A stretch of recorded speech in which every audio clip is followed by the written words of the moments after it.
Louisa had 2 female wardens, and I was one of them.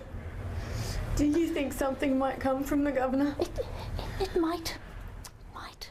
Stepping into the shadowy crypt beneath St James's Church, deep in the heart of Sydney, is like stepping back in time, where the walls retain memories of stories held for the past 2 centuries.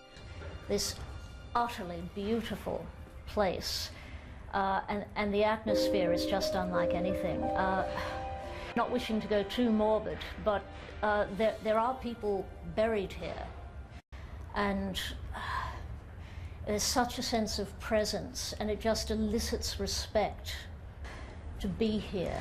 Dead House Tales are back, resurrecting Sydney's unsavoury past in a dramatic experience unlike anything else. Being given a space like this, you're given these natural, almost filmic elements that really work into the audience interaction, and they can really feel like they're the camera doing a close-up shot in their own right. We talk about really engaging the audience and making them feel like they have accidentally walked into a part of history. And that just might mean some jury duty for audiences who happen upon the tale of Louisa Collins, accused of murdering 2 husbands, and after 4 trials was found guilty of 1 murder on the basis of circumstantial evidence. She was the first woman hanged at Darlinghurst Jail on the 8th of January 1889, and also the last woman to be hanged in New South Wales. It's time. And it's a savage history of Australia that people just don't know about. It might get swept under the rug, or it's like, oh, maybe we shouldn't mention that. We'll have a pretty looking Australia, but you know, all the way back to convict time, this is a savage land to live in, and it continued. Carlos!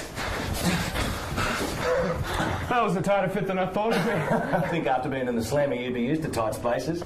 Setting a less sedate pace is the story of Kevin Simmons and Les Newcomb, who sparked the largest manhunt in New South Wales back in 1959. And 39 days later, they'd kept the coppers on a manhunt for with 200 coppers and helicopters. They accidentally knocked this guy, Cecil Mills, his name was, knocked him on the head and killed him. And then things got real.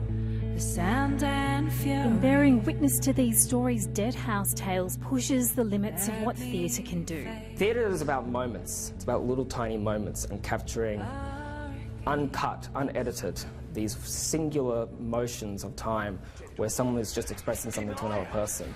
And a space like this, the audience is right in front of them, and they're just watching this part of history play out. A history with many more chapters to explore. Sydney has the most amazing stories embedded in it.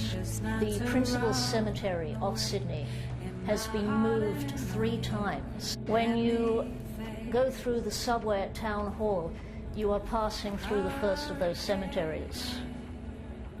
When you go through Central Station, you're passing through the second. Then they moved it all the way out to Rookwood.